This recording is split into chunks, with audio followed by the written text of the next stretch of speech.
Alright, what's up everybody? This is Scratch. I got a quick video here for you. Today we're going to talk about some of the storage options and changes that have come to the Xbox. Some of this might still be in preview. I am a little bit late getting this out the door because I have been away for a little bit, so I've missed some. So some of the next couple of videos are going to be, you know, kind of catch up stuff, but I still want to make sure I get them all in here. Even if I'm not striking while the iron's hot, at least they're still all here for us to look at later. But anyways, this one has to do with the storage locations where you can download. There's some new options available.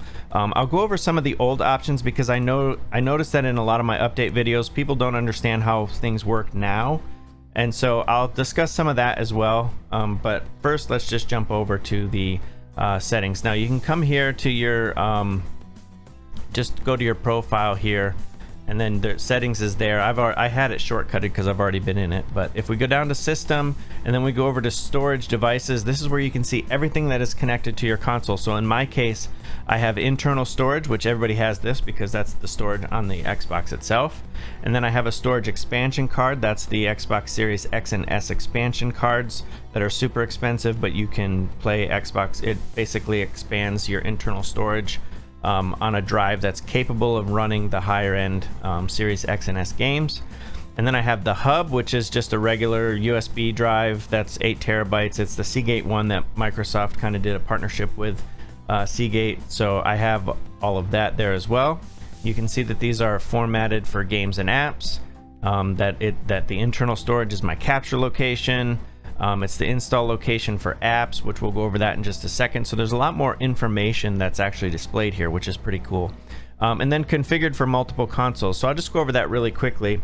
So for removable drives, you can come here and you can press the menu button. That's the 3 lines. And you can come down here and say, change how the drive is configured. So if it's going to stay attached to your Xbox, then you can just say it stays here. Or if you're going to use it on multiple consoles, meaning like say for the expansion drive in my case, you know, I'm going to take it out and I'm going to put it in another Xbox or whatever.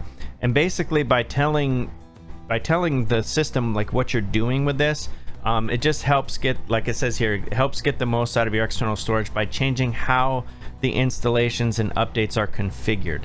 And so that way, if you are going to move it around, it'll lessen some, you know, issues that you can run into with, you know, having an update on this drive, but you know, the updates on the internal drive, but the games on the external drive or stuff like that, or whatever it is. But it just makes it easier. So in my case, my storage expansion card, it goes with me. I take it places and stuff.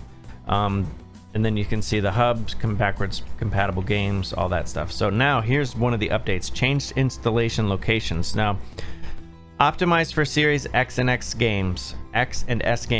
Select a default drive, and so basically they can be stored anywhere, but must be installed on the internal drive or the storage expansion card for play. So I let Xbox decide, which I'm hoping it would just, I'm assuming it's just going to pick either one of these two, whichever one I happen to have room on. So I left it on let Xbox decide. However, I could force that to something if I wanted to, but I just leave it on let Xbox decide for now, and we'll go from there. Now, backwards compatible games is the drive for Xbox One, 360, and original Xbox games. I don't want those on my optimized drives for XS games, so I put them all on the hub because I can play off of them, you know, without having to move them around. If I put a Series X and S game on a regular USB drive, I have to move it to the internal drive to be able to play it. I can move it off there if I want to store it, but I do all that stuff manually, so I just make sure this is a nice way to be able to make sure that all of the games that can be played off of that drive just get installed to that drive and don't take up space. So this is it's a pretty neat idea. It's the way you would use it, but I could also say to put them wherever I want to if I so choose. And then I just select internal drive for the apps because I never really take my apps anywhere.